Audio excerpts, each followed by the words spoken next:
in the heart of the Netherlands, where windmills dance with the clouds and tulips bloom in fiery hues of red. There lived a spirited young girl named Fenna, with hair like spun gold and eyes that mirrored the summer sky. Fina was known for her infectious laughter and her love for dancing. She would twirl and leap through the fields, her joy echoing in the gentle swaying of the tulips. One day, while practicing her newest dance amidst the blooming sea of red, she noticed a lone windmill standing tall and proud against the azure canvas of the sky. Curiosity tugged at her, and she decided to investigate. As she approached, she heard the soft strains of a violin, played so softly that it seemed like the wind itself was making music. Peeking around the windmill, she saw a young man with hair the color of wheat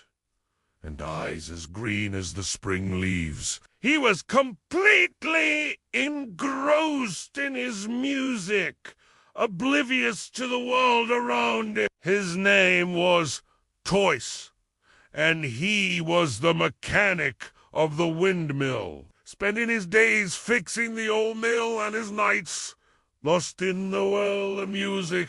Fina, enchanted by both the melody and the musician, began to dance, her movements as graceful and free as the wind, her laughter tinkling like a nearby fountain. The music swelled, and Toyce, drawn by the sound of her laughter, followed the melody until he saw Fina dancing beneath the windmill. From then on, Fina and Toyce became the best of friends. They would spend their days exploring the vast fields, their laughter echoing in the vast expanse, and their evenings with Toyce teaching Fina the secrets of the violin. But their idyllic friendship was about to be put to the test. The annual spring festival, a celebration of the season and the blooming tulips, was fast approaching. It was a time for the whole village to come together to dance and feast and celebrate life.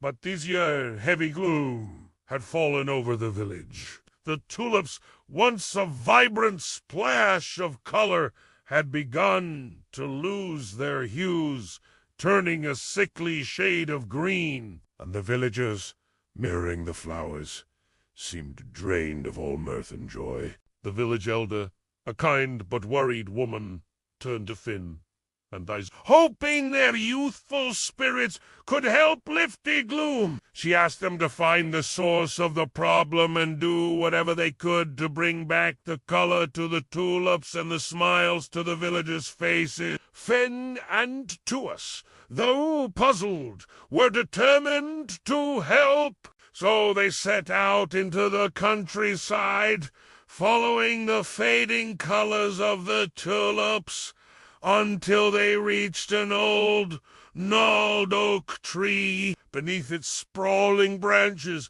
they found an old woman weeping. "Why have the colors left the tulips?" Fenna asked, her voice echoing the concern in the elder's eyes. The old woman looked up, her face etched with worry. "The colors have faded because the fairies, the ones who paint the flowers each spring, have lost their magic. With our magic, the flowers will stay green, and the joy of the village will fade away," she said, her voice heavy with despair. Fen and Toyce looked at each other, the gravity of the situation dawning on them. They had to find a way to bring back the fairies and reignite the magica.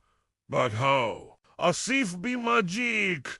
Toyce's violin began to play, its music echoing the urgency in their heart, and Finna, as if guided by an unseen force, began to dance.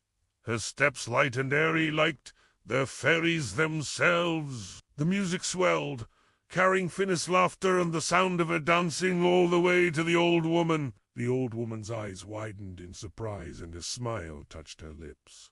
"The fairies are returning," she whispered, her voice trembling with emotion. Sure enough, tiny figures with gossamer wings appeared, drawn by the music and Finna's dancing. The fairies, their magic rekindled by the music and Finna's infectious joy, swooped down and sprinkled the fading tulips with magic, their laughter echoing in the now colorful garden. As the first rays of dawn touched the horizon, Fina and Toyce watched as the tulips burst forth in a riot of color, each blossom a testament to their bravery and the enduring spirit of the village. And as the villagers gathered for the festival, their faces lit up with joy. They knew that thanks to Finna and Toyce, the colors weren't just returning to their tulips, but to their lives as well. The Spring Festival became a celebration not just of the season, but of friendship,